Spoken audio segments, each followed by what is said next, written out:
All right, what is going on, everybody? Welcome back to another day of SaberSim's DFS office hours. Today is Monday, November 24th of 2025. Looking ahead here, we have Thursday night football between the Panthers and 49ers. We have a 7-game NBA main slate, and then we also have a 7-game NHL main slate on tap tonight too. So should be a fun day of DFS. For those of you who are new here, welcome. My name is Andrew, one of the coaches over here at SaberSim. This is a show where we go over how to use the SaberSim app, answer any and all DFS related questions. Get your questions in one of three ways here.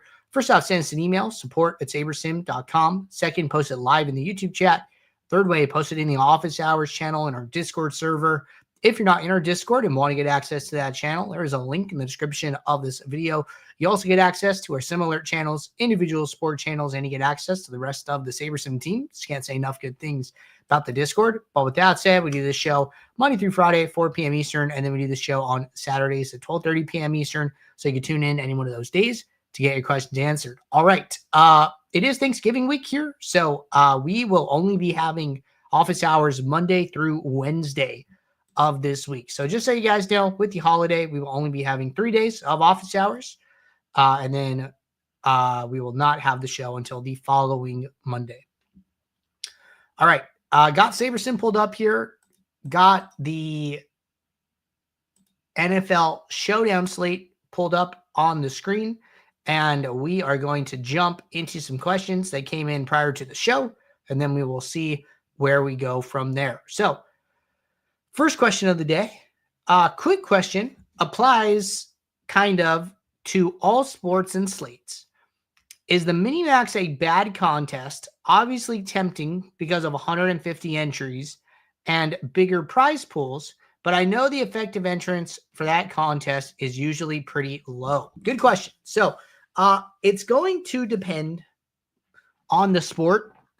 Generally, right, the Minimax for NFL has like, I think I saw recently it had like 356,000 entries, right? Like huge number of entrants. Even if you're entering 150, it still takes a lot of unique users to max out that contest. So that is going to vary way differently from, say, NBA, right?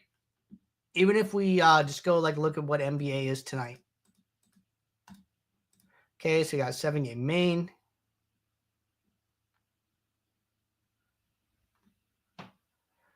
Go to the contest tab, and then we find the Minimax. Minimax only has 5,000 entries here, right? And the effective entrance is only 40, right? So the Minimax in NBA tonight is a bad, I would call it like a quote-unquote bad contest, right? It is not something you want to prioritize entering, you know, and you can see like, hey, the $4.20 max takes 892 unique users to max out, right? For about the same dollar amount. Like this contest is miles better than the other one is. And oh, it actually looks like there's 2 mini maxes here. I didn't even notice that. So there's a 50-cent mini max and then there's a $2 mini max. Okay. So we have like the 50-cent one up here, but then there's a $2. So the $2 seems like terrible. Like I would, you know, not prioritize the $2 at all. The 50-cent, not so bad, 71,000 entries. Remember, I'm basing all this off of effective entrance, right? Our back testing has shown that effective entrance does matter, right? The higher, the better. 476, right? It's still not as many as the $4.20 max. The $4.20 max is still a better contest to prioritize, but you shouldn't avoid the 50-cent mini max in this case, right? Still pretty high up on the list here. It's one of the higher effective entrant contests in the lobby. It looks like about like 10th or so here on this list, right? And then even if you were maxing out everything above it, you know, I think there's a lot of users who still get to this point, right? If you're just sorting effective entrance high to low, you would probably end up entering this, and I think it's okay. So just be aware of the effective entrance. You know, our contest selection recommendations currently, right, say sort effective entrance high to low, you know, along with like a couple other things like setting dot prize equal to however much money you're wagering. Like you want it to be greater than or equal to. So if I was wagering, $300, for instance, right, I would come in here and I would say top prize greater than or equal to 300, right? And it filters out some contests. You want to prioritize contests less than $3 first. Start here, right? This would be your set. Hey, mini max is in this one. And then effective entrance greater than 300. Okay. So like these are the first two contests I would enter, the and one, and then the mini max. Okay. Well, then let's open this up, right? Maybe we do 200 effective entrance. Okay. Let's do 100 effective entrance. Okay. So we're basically capped out here. All right. Now let's go to contests under $5. Oh, okay. $4 20 max, $3 3 max, right? Boom. Add those ones. And then, beyond that, I think you can just remove the fee filter and just kind of expand as needed, right? So I think that, I would for sure prioritize all these before playing anything else. So just some ideas on contest selection. I do have a video walking through how to do those filters and set those up in the Discord, in the office hours channel. If you go to pin messages, it is setting up contest selection filters in the contest tab. Got a video showing how to do that. So just so you guys know. All right. Good question to get us started. Next question. Any suggestions to reduce dupes in NFL Showdown? I've started adjusting min salary to 0 and max to 49.9. Is this recommended, or should I stick with the default settings? And then similar question. We're probably going to answer both of these at the same time. Am I hurting or helping myself if I reduce min salary or change the max salary by a couple hundred to try to get different? Should I stick with default, or is this a good strategy? Okay, so two questions kind of around duplication and NFL Showdown, right? We obviously know that NFL Showdown is a heavy duplication sport, right? There's basically just lower number of players in the player pool. Lineups have 6 players compared to like 9, as like a classic slate would. And there are more players playing the same lineup, right? Well, why is this important, right? Because when the first place prize is 100,000 and you and one other person have it, you both get 50,000 each, right? Just ignoring second place for now. But if 20 people have it, now you get 5,000, right? So basically when we win, we want to receive as much of the first place prize as we can. At least that's our goal, right? So I like to think that, you shouldn't try to solve duplication through one single methodology, right? I think that you need to think about duplication from different angles, okay? One angle are salary adjustments, right? Hey, I'm willing to play lower salary lineups. I am willing to not play max salary, whether that's 49,900, whether that's lower, whether that's 49,700 or 49,500 or whatever you want to set this to, right? Leaving salary on the table is absolutely a way to basically avoid lineups that other users are more likely to play, right? I think the hand builder guy, hates leaving salary on the table. I think that the optimizer bros are trying to use a lot of salary just because they're optimizing based on projected points, right? So yes, leaving salary on the table is a great option. There are more though, right? And we'll build some lineups here. I'm going to stand a build with a small max salary adjustment, 49,900. I did lower min salary to 0. So why don't we generate 1,500 lineups, and we'll talk about different ways you can approach this problem.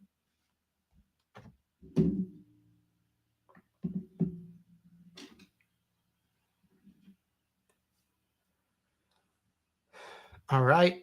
This build just finished. We're going to create a group. Well, we'll just say with 20 lineups. All right. So we're in the post build. We have our pool of 1,500 lineups. And then we have a group here with 20 lineups, and we are just going to use Saber Score to rank our lineups. Okay. Now, we've done one thing good, right? We've come in here, we've set a max salary. What other things can we do?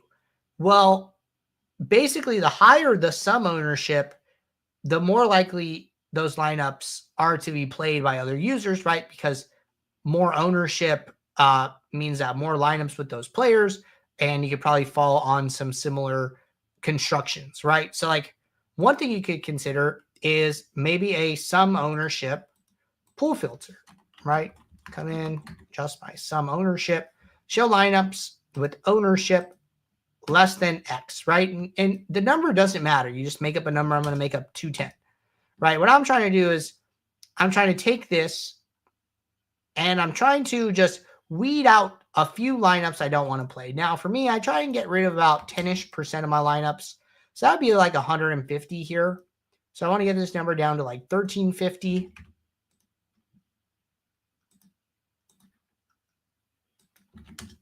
And I'm just going down like 5 at a time so I can find that number.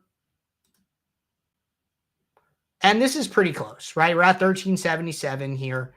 We do have 123 lineups, so maybe I just go down like one more, like 180. And now we're a little over, but it's fine, right? You know, just close. I don't have to be perfect here. Some ownership, right? Add something you can consider. Another thing you consider is geometric mean. It is a form of product ownership. So we talked about some ownership, right, where you add them together. Well, there's also geometric mean where you multiply the ownerships together, right? For a more in-depth breakdown on that, again, I do have like another video breaking this down in Office Hours channel. It's called, it's this last or like this first pinned message talking about geomean. And let me raise this up a little bit. Geomean over here, right? So you can check that one out. But that's another way to do it. Again, I would apply it the same way if it's going to depend what plan you're on. And the video goes into detail about that. But on starter, you got to do a rule. On ultimate, you can do a post-build filter. You know, again, right? Going to try and weed out some lineups. This is way too much to cut. Okay, we're getting closer. And for geomean, a higher number is bad and a lower number is good. Kind of like some ownership, right? Both of them kind of work in that way where you want to get rid of the higher values. And 25 is about good here, right? Some ownership, geomean, salary, right? Another one to consider. And I'm just trying to give you guys different avenues, you know, decide which ones you want to use. If you want to use 1, 2, 3, 4, you know, you can figure it out. Another way, right? Run a build on optimizer mode.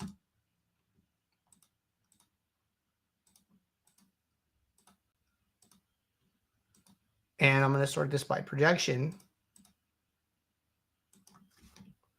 So what we're doing here, right? The idea behind this avenue is, hey, let's figure out what type of lineups a traditional optimizer is most likely to give somebody.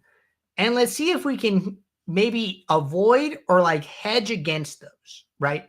Here, we see that the most popular captain, and this ownership describes this too, but the cash constructions make this even more evident, that Christian McCaffrey captain is going to be extremely, extremely popular, right? Okay. Well, Christian McCaffrey is also the highest salary captain too. So if everybody is paying up for McCaffrey, who are they paying down for, right? Where are they getting salary relief? Now this gets interesting, right? Because I'm going to zone in on my McCaffreys, which is 19 out of 20. And then I'm going to look at, okay, well, what players are being played the most with McCaffrey? Okay, it looks like it's Brock Purdy, Rico Dowdle, George Kittle, Kyle Juszczyk, and, you know, it gets a little muddier after that. Maybe I'm looking at like 50% plus, right? what I would take away from this is that, okay, people are paying up for McCaffrey. People are paying down at Kyle Juszczyk and trying to get some salary relief here, right? So this is like a mental note that I would make, right? Okay, let's be aware that people are paying down here. All right, great. So now I'm going to go and take all this information and I want to apply to my builds, right? Okay, I can decide on how aggressive or, like basically how aggressive I want to be with the salary. I can decide on which filters I want to use, right? If I want to use both, if I want to use one. And then the last thing I can do is that I come in here, and one other thing we didn't look at, which I do want to go back and look at,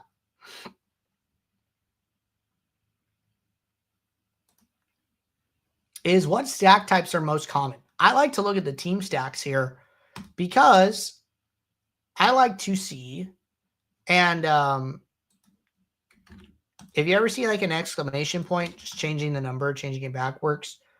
I like to see what teams the builder's favoring. Okay, we have 25% San Francisco 5-1, 45% San Francisco 4-2, and then we have some even stacks, right? So my takeaway here is that, hey, we have no Carolina 4s and no Carolina 5s. Okay, so we know McCaffrey Juszczyk, pretty common. We know San Francisco heavy builds.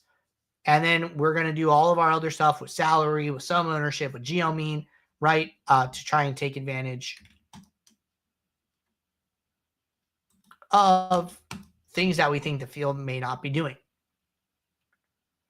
All right, so we come in this build, and I like to start kind of zoomed out, right? Zoom out and then kind of zoom in over time. So here, right, I want to go to my stacks.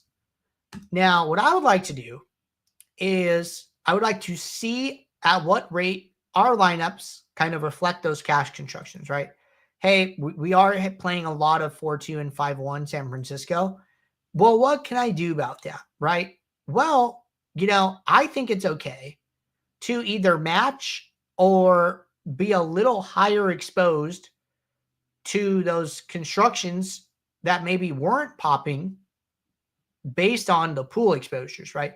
Pool exposures are like optimal rates for the stacks, because we're taking a single sim of each game on the slate.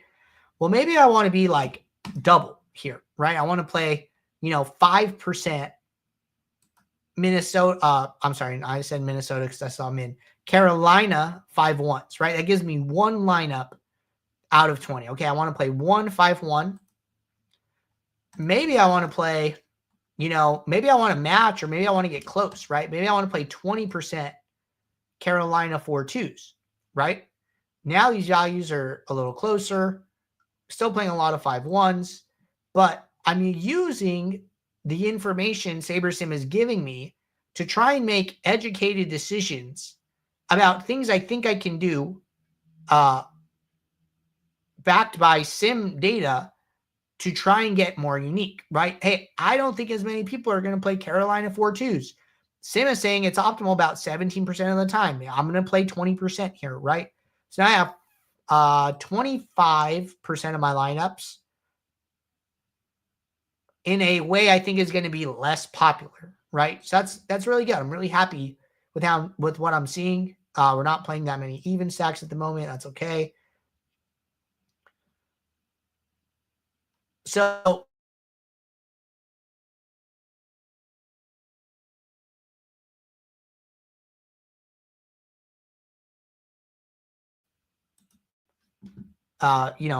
really, really popular here, right?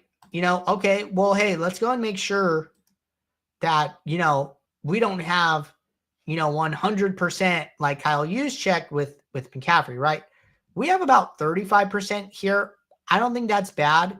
That is lower than what we saw previously, right? We saw 52% combo in the other build. We're seeing 35% combo in our builds. If I saw that when I highlighted McCaffrey and then I go over to my flex, if say George Kittle was Juszczyk, right, where he's in a lot of the same lineups, right? What I would probably do in this instance is highlight the lineups with both of them and then start trashing the bottom ones to lower the amount of lineups that they show up in together, right? I want to basically decrease the number of combos with them to maybe the rate that I'm actually getting them right now, right? So the Sim's doing a good job there, but I wanted to talk about what I would do if I saw that in that situation, right? So those are like 4 different ways that you can kind of attack duplication in NFL Showdown. It could be as little as 1. It could be as much as 4. It could be some combination in between, right? With maybe some other twists that you're doing. But I think that duplication is not just there's not like a one-size-fits-all answer.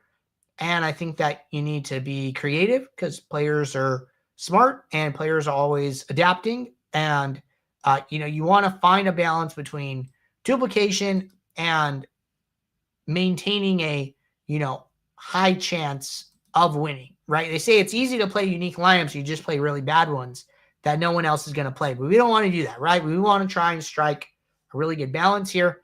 And I think these are all ways that you can come at it and try and build some good showdown lineups. All right. Next question. This will go with the above. Do you recommend running strictly Portfolio Plus when doing the max 150 lineups? I do. Our back testing showed that Portfolio Plus is the strongest sorting metric that we have in the options here currently. It's okay to experiment with other types, but that is our recommendation as of now, and that is what I use myself. All right, next question. When using one group per contest, if I add metrics like max ROI, does that affect the lineups the sim chose? Okay, so if you are talking about, aggregate metrics here, right? You come in, you add one, and, you say you do like max ROI, right? These metrics describe the set of lineups that you're viewing. They do not impact the lineups that you get in any way, shape, or form. The way that you affect the lineups is through like changing min-max exposures, Xing players, trashing lineups, things of that nature, right? So these just give you a snapshot as to how your entire set of lineups looks. Doesn't have any bearing on which lineups you get in return. All right. I think we are all caught up here. Did a pretty in-depth NFL Showdown demo as well, talking about duplication. Question from Patrick. Do you ever change the correlation or sim diversity sliders for NFL Showdown? Is this a beneficial change to make? Good question. So I would highly recommend not changing sim diversity. These single game sims for sports where you need an optimal lineup most of the time are going to be the best type of lineups or the best way to produce lineups. So I really don't recommend changing sim diversity. The play-by-play sims have natural correlation, right? That's where these values come from. Hey, when McCaffrey does good, Purdy's most likely to have a good game. Matt Gay is mostly likely to perform a little bit above his average. 49ers defense, right? All those things kind of happen in the sim. Where the correlation slider comes into play is amplifying the correlation. It's making it more likely that those players show up in lineups together. Now, what you would probably need to do is like look at your lineups and see if you are happy with the correlation that it's giving you naturally or not. If yes, I would leave it. If you would like to promote more stacking, or maybe you're getting too many receivers without their quarterback, or, kind of something along those lines, that is when I would step in and make a intentional decision to potentially increase my slider, right? Like, hey, you know what? I'm getting too many lineups that maybe don't have enough correlation for my taste. A way to solve that would be to increase the slider, right? You got to put eyes on these lineups and, just maybe it's like scroll through them every once in a while, right? You don't have to do it every time. You don't have to do it every group, but, like, hey, I'm actually going to look at my lineups and I'm going to see what kind of correlation we have going on here, right? Am I happy with these constructions? And, depending on the answer to that question will lead you to figure out what direction you want to go, what adjustments you want to make, etc. So good question. Those are the things that I would think about and do in order to figure out if I should change it or not. But it is safer to change correlation and than it is to change sim diversity is the overall answer to my question here. All right. Good stuff, everyone.